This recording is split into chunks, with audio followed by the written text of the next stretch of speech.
Hi friends, and welcome to my kitchen. My name is Courtney if you're new, and today we're going to be making stuffed cabbage rolls. We're also going to be making unstuffed cabbage casserole, which is super delicious and a no fuss way to make cabbage rolls. So let's get started and make this recipe together. First, you're going to remove the core from the head of cabbage, and then we're going to place it into a steamer insert in a Dutch oven or a large saucepan, stock pot, and then steam it with about 1 to 2 inches of water for about 4 to 5 minutes. Alternatively, you can place it in the freezer overnight to make it nice and pliable. Then we're going to take some onions and we're going to saute them in our Dutch oven that we just steamed our cabbage in. The cabbage is actually just cooling, so it's easier to handle. And this is going to be for our sauce. So I'm going to let those onions sweat for a few minutes and then add in some garlic and then let that sweat for another minute or so. Once they're nice and translucent, we're going to add in our crushed tomatoes. And make sure you're using crushed tomatoes, not diced tomatoes with juice, because you want to make sure this is a nice sauce. Then we're going to mix that all up. I'm also using some tomato sauce. So we're using crushed tomatoes and tomato sauce in this. We're going to mix that all up and then add in some other things like brown sugar. If you don't like it too sweet, you can use 1 to 2 tablespoons. I'm actually double batching this and you'll see what I'm doing later, but I'm using 4 tablespoons. Then I like that little tangy hint from the red wine vinegar, so I do add that. You can also use 1 to 2 tablespoons. Since I'm making a double batch, I always go for maybe 1.5 tablespoons usually. So I'm using 3 tablespoons of the red wine vinegar. And I also forgot to film, we also want to add salt and pepper to taste, so make sure you do that. I like some fresh herbs in here, so I'm using a little bit of parsley. It doesn't have an overpowering flavor. Also, I want to mention when you're using canned tomatoes, make sure you're not using any tomatoes that are flavored. Like you don't want basil flavored tomatoes or any oregano or anything. Then we're going to take some sweated onions and garlic and add that to the parsley with some egg and then some par cooked rice. Now, another great option would be to have some leftover rice and use that for this recipe. It's perfectly fine to use some leftover rice. It'll warm up with the food.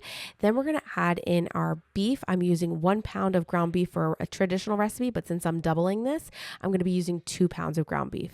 And then the same with the pork. I usually use a half a pound of ground pork. I'm going with 1 whole pound of ground pork. So we're going to have 3 pounds total of meat. Now, if you don't like ground pork, you could do all ground beef, or you could even do some ground beef and some ground sausage. It's really personal preference, whatever you prefer. Now, I will say the best flavor combos is going to be the ground beef and pork or the ground beef and ground sausage. But if you wanted to keep it lighter, you could also do something like ground turkey or ground chicken. But I really do think that you're going to get a little bit more flavor by using ground beef and ground pork.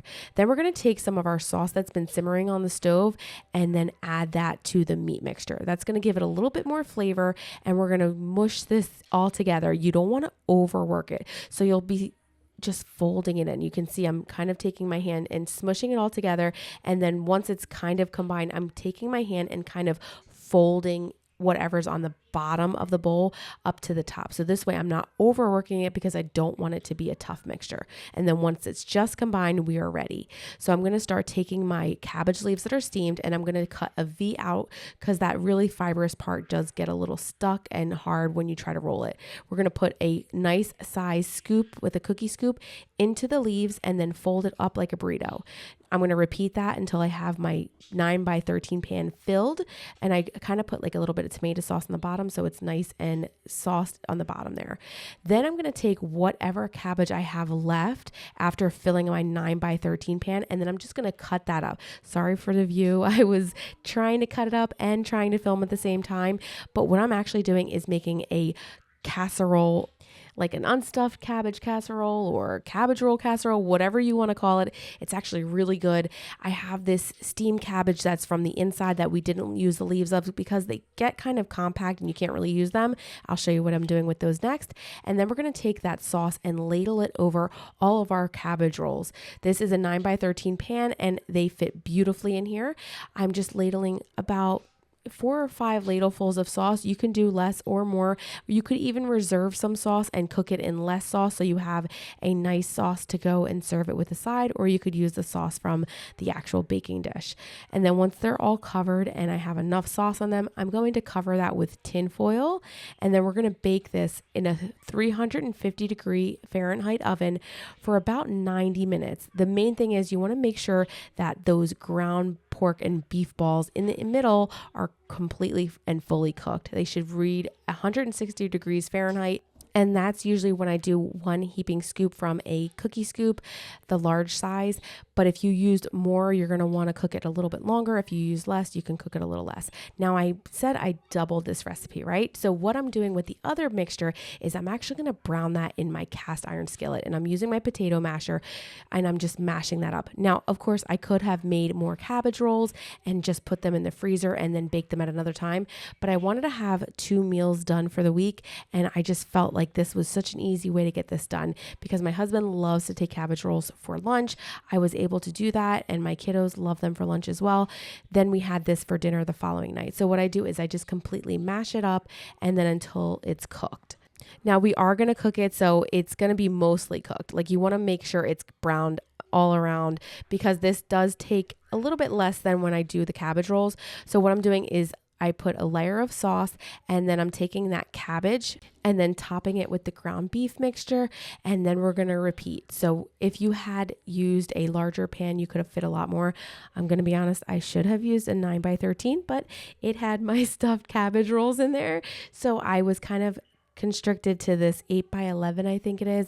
Definitely way too small. I ended up having to put a cookie sheet under this because I was scared it was gonna like boil over, and it did. Now I will say that this is just as delicious as when you make the stuffed cabbage rolls. I find that this is easier for my kiddos to eat. Like, they don't need a knife and a fork, and I always do cut their food if they need it, but I find that they enjoy this a little bit more. It's almost like when you have an egg roll or an egg roll in a bowl. Both are really delicious. It's just presented 2 different ways.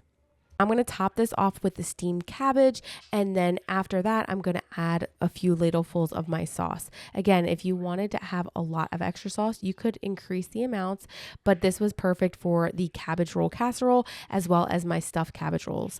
And it is absolutely delicious. You guys are going to love both of these recipes. Which one would you prefer? I'm very curious to know because I find that one is like this hands-on approach, and then one's a little bit more no fuss, no muss. It's really super simple, and it's just as delicious.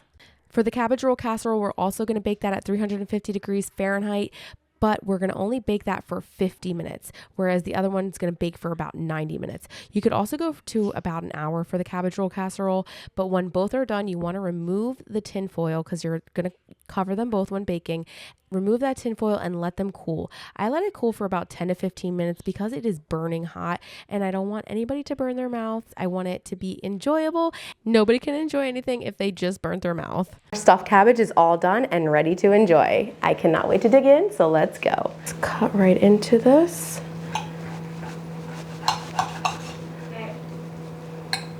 Oh, that looks beautiful. Now you can fill them as much or as little as you want. If you wanted more filling, you could do more filling. I like to double the batch and make 2 different casseroles. Like, I'll do a stuffed casserole, like the unstuffed one that we did, and then the stuffed rolls. But like, oh, just look at how juicy that is. And you have all of that cabbage. I'm gonna try to make a manageable bite though, because it's so big and there's so much cabbage, and I just don't wanna be like dangling food from my face. Have a little bit of everything on our fork. I'm gonna take a bite. I love the subtle sweetness from the brown sugar in the sauce, and I also love that little hint of tang from the red wine vinegar. Again, you can adjust those to taste. I go a little bit heavier on the brown sugar because my family likes it sweet, but you can go a little lighter if you prefer, or even omit it. You can also freeze this. You can freeze it before or after baking. I'll leave the full instructions on my blog post, which will be linked below in the comments. And I'm gonna take one more bite.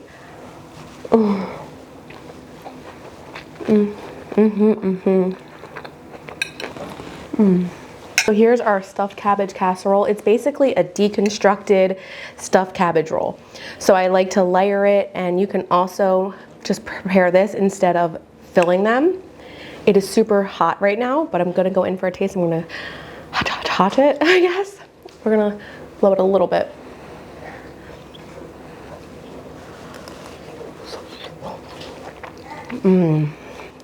They're both really delicious. It's really just your preference. I think you guys will enjoy both of these recipes. What I like is I can actually freeze the stuffed cabbage rolls and save those, or I can save one for the next night and bake it off. But they're both just so easy to make, and I think you guys are gonna enjoy these recipes. I'm gonna go enjoy the rest of these with my family, and I hope you guys have a great day. Thank you so much for watching, and we'll see you guys soon. Bye, friends.